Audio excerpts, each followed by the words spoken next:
Gostaria de agradecer a vocês a oportunidade, tá? Gostaria de agradecer principalmente dentro do ambiente corporativo aí, a figura da Luísa. Tá? Obrigado, Luísa, por essa oportunidade.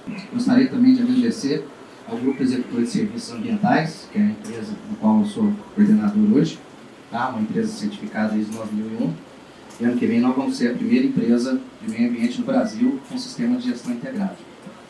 Eu queria falar um pouco para vocês como é que eu pensei, como é que eu ia conversar com você hoje. E geralmente quando eu começo a pensar demais, eu acordo de madrugada, sento no jardim da minha casa, eu moro em frente a uma floresta, e eu fico lá, pensando como que eu posso contribuir para a vida de cada um e ser agente de transformação de alguma forma. E é por isso que o tema de hoje aqui que eu vou falar para vocês é a árvore da vida. E por que a árvore da vida? Eu falei até de supetão para Luísa quando ela me perguntou o tema, soltei na hora. Eu comecei a procurar o que é a árvore da vida na internet. A árvore da vida, ela é símbolo em várias culturas ocidentais e orientais. Dentro das ocidentais a gente pode citar os persas, os gregos, entre outras culturas. Orientais, a China e o Japão. Eu pensei justamente nisso para estar correlacionando as raízes, o tronco, as folhas e os frutos com justamente o que a gente é capaz de viver. Às vezes a gente está aí no dia a dia, lutando, a gente parece que é um barco sozinho no mar, enfrentando a onda, a tempestade. E para cada lado que às vezes a gente tenta arrumar, parece que as intempéries aumentam. E a gente vê que não tem saída, a gente se sente preso com as circunstâncias da vida. Acordar, vir para o trabalho, a gente enfrentar os problemas do filho, os problemas de uma esposa, se é que a gente pode chamar isso de problema, né? Eu acho que isso são grandes desafios que a gente tem ao longo da vida. Então, fiz um roteirinho aqui para mim contando alguns casos da minha vida para vocês. E o primeiro que eu vou falar, né, são as nossas raízes. Eu estava conversando com a minha empregada ontem. Eu geralmente acordo todo dia bem cedinho e ela chega bem cedinho.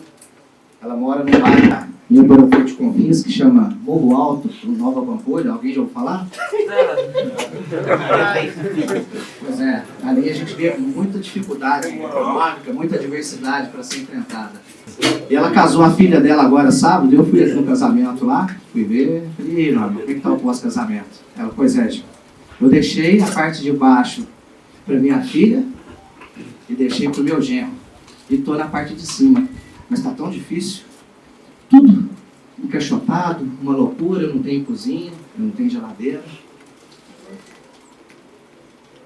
E eu fiquei escutando ela falar aquilo ali para mim. Eu falei, porra. Depois de um tempo, falei, que da hora. Ela abriu mão de morar no conforto, no qual ela demorou 20 anos para lutar com o marido, por mais humilde que seja. Foi uma conquista de ter um lar. Ela abriu mão daquilo para passar para o lado de cima, terminar de reformar, correr atrás.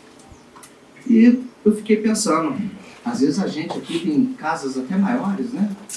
E a gente tem uma dificuldade para trazer, às vezes, um parente, deixar um parente dentro de casa, uma sogra, um sogro, ou alguém que precise. E uma pessoa com um nível de humildade altíssimo abriu mão daquilo ali para que seu genro e sua filha morassem. Então, eu falo que a mãe e o pai, nosso, por maior defeito que tenha, né? Eu sou filho único criado pela mãe, então meu pai me abandonou quando eu tinha 2 meses ainda de barriga na minha mãe.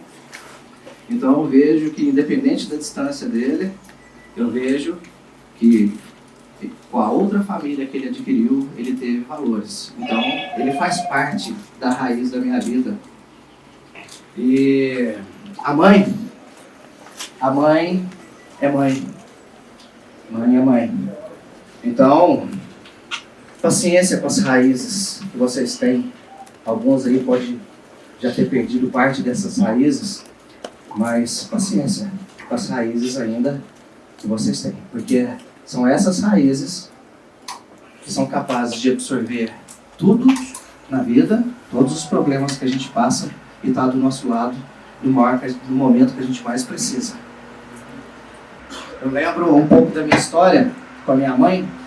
A minha mãe, para me educar, para me botar na escola, ela abdicou praticamente de tudo na vida, inclusive do lazer, inclusive do orgulho feminino dela, de ter um relacionamento, de ter um parceiro, para me criar. E ao longo da criação, quantas vezes a escola foi lá, a gente não tinha dinheiro para pagar a escola foi lá na minha casa e pegou a geladeira para pagar a mensalidade. Então eu com a minha mãe, a gente sempre encarou muito bem essa situação de vida, do que a vida, as adversidades da natureza trouxe pra gente. E a gente aguentou, e eu aguentei ainda moleque, porque a raiz da minha mãe era forte, ela cravou fundo no solo. Ela é cabulosa, minha mãe é cabulosa. Ela é sinistra, velho. Então, eu lembro que quando eu, depois de educação, entrei numa escola federal, formei, e eu lembro quando eu fui receber o diploma, minha mãe falou assim pra mim: filho, isso aqui é a sua herança. Eu não tenho mais nada para deixar para você aqui nessa terra. Só educação. Eu falei: mãe, muito obrigado. Pode ter certeza que eu vou fazer por onde. E eu lembrei de uma situação interessante, porque logo depois que eu entrei no mestrado, comecei a dar aula, comecei a abrir uma empresa que por coincidência do destino chamava Árvore Soluções Ambientais. Eu entrei de sócio, né, era de uns professores universitários. E entrei, tive uma experiência, e quando eu pedi para sair, eles viraram para mim e falaram assim: eu tinha 24 anos, já tinha 2 anos de empresa. Gil, se você quiser sair, tá beleza, tá tranquilo, mas a gente tem uma dívida aí de 150 mil reais com a Receita Federal, que eu esqueci de pagar o imposto. Eu falei: meu Deus, o que é isso? Fui lá no banco, parcelei, mudei para uma casinha de Coab, aquelas casinhas coloridas, vocês já viram? Mudei para uma casinha de Coab, respirei, fiquei 6 meses em estado vegetativo, pensando na vida. E abri minha empresa lá. Botei um tampo de vidro na garagem e abri minha empresa. Opa, vambora, vamos lutar, vamos continuar com a vida. Sem vitimismo, sem falar que é culpa do governo, que é culpa do sócio, que é culpa de alguém. Vambora, vamos pra frente. E logo no início teve uma tempestade dentro dessa casa. Um vento, uma chuva de vento sinistra, sinistra. 2 horas da manhã eu acordei e falei: puta que pariu, vou dar um susto na minha mãe. Aí fui lá, cheguei lá: mãe, tá chovendo, o vô Gil tá chegando aqui, olha aqui, do raio, que é a confusão. Meu vô já é falecido, né, não tem o nome dele. O vô Gil tá vindo aqui, mãe, pelo amor de Deus. O que nós vamos fazer? Que não sei o que. Que isso, meu filho? Minha mãe já tem aquela voz de fumante, né? Que isso, meu filho? Nossa Senhora! Que não sei o que, aquela voz grossa. Aí ela levantou, acordamos e estava chovendo efetivamente dentro de casa. A gente sentou num sofazinho de madeira, de pallet, que a gente tinha na sala. Falei: quer saber, mãe? Vamos abrir um litrão? Ela falou: abrir um litrão, tomar uma cerveja ali. Tá tudo certo, vamos continuar caminhando. E assim é a nossa vida. Às vezes quando a gente tem um problema, galera, você não pode ficar pensando demais nesse problema, senão vocês passam a ter 2 problemas. O problema e o pensamento no problema. E esse pensamento no problema acaba no nosso coração. O pensamento dói mais que efetivamente o problema em si. Então, galera, se alguém de vocês aí tiver um problema, eu tenho certeza que 90% que tem.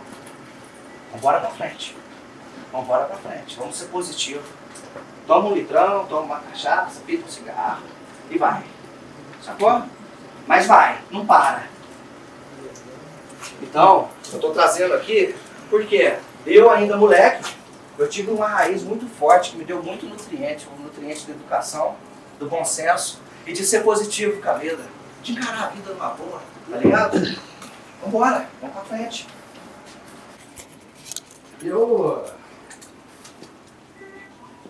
vou falar agora do tronco. E o tronco, ele serve para dar a forma, dar a força para que os galhos, as folhas e os frutos venham ao longo da vida. Né? E eu preciso falar aqui de duas pessoas em especial. São troncos da minha vida. A minha esposa e minha filha, 3 pessoas. E a minha sócia que está aqui. Eu poderia de citar ela, porque 21 de fevereiro do ano passado, eu bati de frente com um Porsche a 110 por hora, nessa foto aí que vocês estão vendo aí. Quebrei a cabeça, quebrei o fêmur, quebrei 2 vértebras da coluna. E na hora que eu me vi na cadeira de roda, galera, foi foda. Essa bateu forte. Essa vida bateu forte pra caralho. E eu, naquele momento, eu vi que eu fiz as melhores escolhas da minha vida, que foi a minha esposa, a minha sócia, que nunca reclamaram de nada, que nunca falaram absolutamente nada e continuaram sustentando as ramificações, as folhas e os frutos que com a minha esposa já existiam, que é a minha filha, e os frutos que hoje nós estamos colhendo na nossa vida empresarial, graças a Deus. Então, a gente ter pessoas do nosso lado e dar valor, efetivo valor para elas, é a coisa que a gente tem que fazer com a maior força que vocês têm na vida.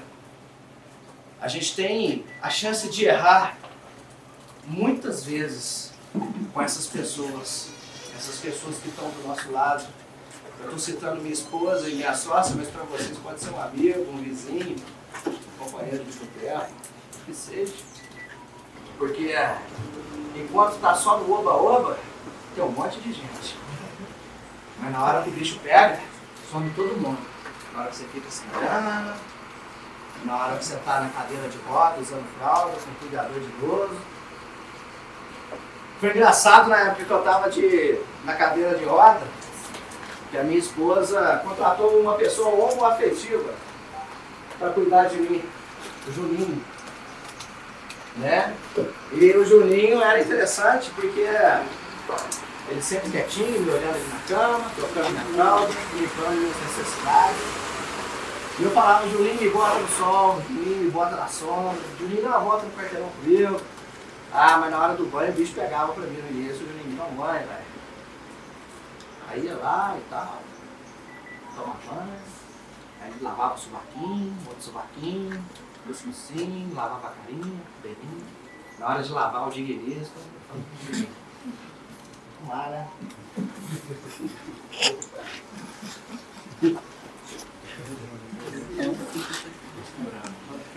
Ia lá, tranquilo. E na hora de passar, e na hora de lavar o bumbum, e pegava um sabonete assim na ponta do sabonete, assim, ó. Pegava lá no finalzinho assim e ia passando igual um cartão de crédito. É isso, gente? Crédito, débito tem aproximação. Eu queria que tivesse aproximação, mas o amor, o carinho e o respeito que eu tenho por ele passa fronteiras. Né? E é por isso que hoje eu coloquei na minha empresa, né, a gente está implantando agora um sistema chamado ESG, que é uma sigla em inglês, galera. Não viagem não, chama Environment, Social and Governance. Né? Para a gente ter oportunidades para pessoas LGBTQI+, oportunidades para as mulheres. Né? Esses dias, esse lugarzinho que eu sento de manhã, na hora que eu acordo lá em casa, lá, esses dias eu estava observando que um passarinho esses dias pousou num galho lá e o galho ficou de pendurado. E eu fiquei olhando esse galho durante as 3 semanas. Ia lá e ficava olhando para aquele galho, viajando, pitando um cigarrinho de palha, tomando um café, ali, tranquilo. E eu percebi que depois dessas 3 semanas ele começou, o próprio tronco começou a amarrar ele de novo, trazer vida para ele de novo. E ele foi lá e regenerou. E eu trago um pouco de comparação com a minha vida, desse caso que eu estou fazendo para vocês aqui agora. É porque a vida me ensinou com isso, com esse tapa na cara, que a gente tem que ter paciência. E a gente tem que ter persistência. Porque para mim não bastou só ter fé. Eu tive que fazer fisioterapia, eu tive que malhar. Da mesma forma vocês aqui, né? Eu sei que tem vários níveis hierárquicos aqui, né? Quem entra aqui como ajudante pode fazer a luta para virar oficial, pode fazer a luta para virar um encarregado. A gente tem que lutar, a gente tem que ir para frente. E ter paciência, porque as coisas não acontecem de um dia para a noite. Essas coisas vêm com o tempo e com a sua capacidade de ser melhor. Vocês vão ficar a vida inteira no mesmo barco. Todo dia a gente acorda com poder de escolha. Vocês vão escolher continuar no mesmo rumo, nesse mar revoltoso, ou vamos para a Bahia para poder nadar, pescar e ter uma vida de exemplos, né? Para os nossos filhos, nossos amigos, que a gente é capaz de superar os desafios. Então, eu falo para vocês que tudo na vida se regenera. Paciência. Paciência. Calma. Vai passar. Pode crer, vai passar. Vai passar. Passa, tudo passa. Nada como um dia após o outro. Eu lembro que eu estava numa obra na Anglo América, moleque, ganhei uma obra lá, todo fodido. Ganhei uma obra para fazer todas as estações de tratamento de esgoto e tratamento de água. Em Conceição do Mato Dentro, onde o caboclo entra burro e sai jumento. E lá, rapaz, foi uma experiência interessante, porque de obra, né? Dentro de um ambiente que tem todo um sistema organizacional de saúde, segurança e meio ambiente. Foi interessante porque no ápice do desespero, o caboclo virou para mim e falou assim: ô Gil, calma, cara. Calma. Os problemas que você consegue mudar ao longo da vida, você toma café. Os que você não consegue, toma cachaça. Todo dia passa. Não estou fazendo apologia à bebida, a drogas lícitas aqui, não. Eu estou falando que tudo passa. Né? Para quem sabe ler, é um pingareta, vocês são inteligentes. Mas tudo passa. Vocês podem ter certeza que tudo vai passar.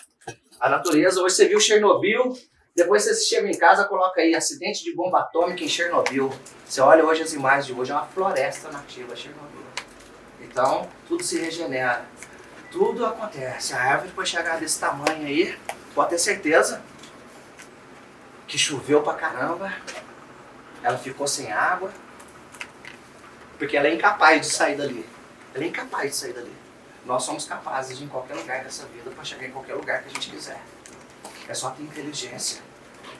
Procurar ter amigos inteligentes. Andar com quem te traz sabedoria, não quem te puxa para baixo. Eu falo isso com propriedade porque dentro da minha casa, quando minha esposa se dispôs a fazer isso comigo, a minha filha se dispôs a cuidar de mim, é a construção da diferença da casa e do lar. A casa é o espaço físico. O lar é o que a gente cria ali dentro. Então vocês estão criando um ambiente construtivo dentro da casa de vocês, ou um ambiente sem diálogo, sem um bate-papo, sem trocar uma ideia. Um ambiente que alimenta a raiva, o ódio, ou qualquer outra coisa. E assim é no ambiente corporativo. Porque foi justamente isso que eu tentei construir com a minha esposa, com a minha sócia e com todo mundo que veio na leva, né, para justamente ter esse ambiente construtivo e a gente poder fazer as nossas obras, né, com preservação ambiental. Hoje não adianta que o sistema minerário e preservação ambiental, ele é meio contraditório, concorda? Mas a gente pode fazer as supressões florestais hoje, ou os cortes de árvore, com bons projetos ambientais de compensação ambiental.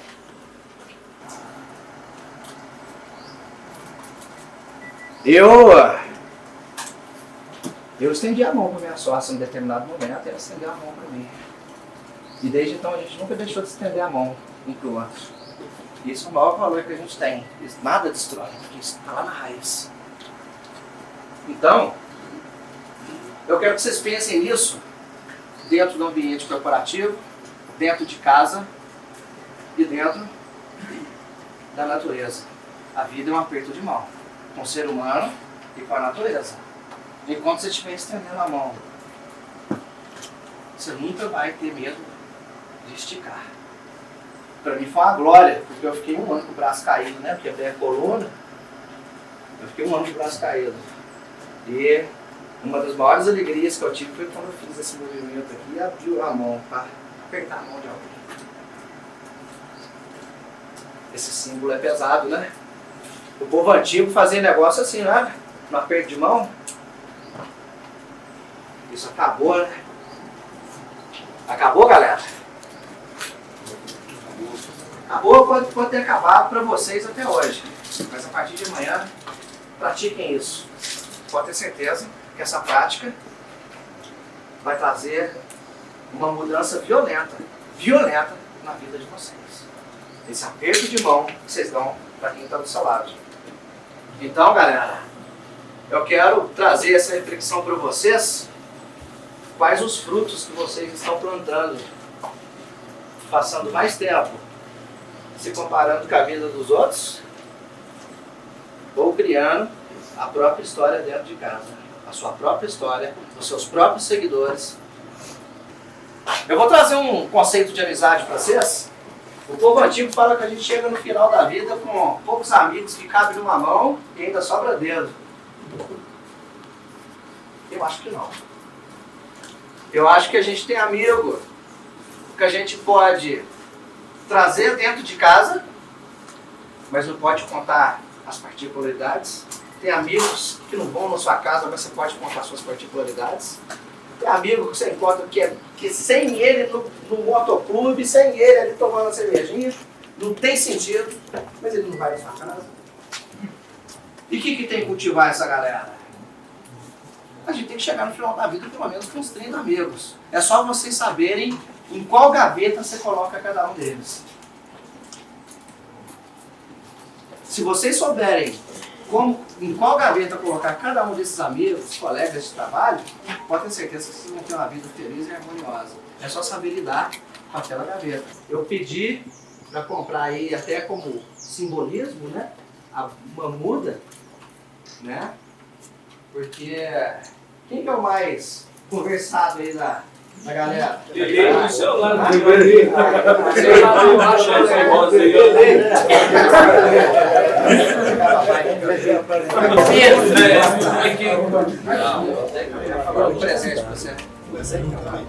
Então, isso aqui chama muda.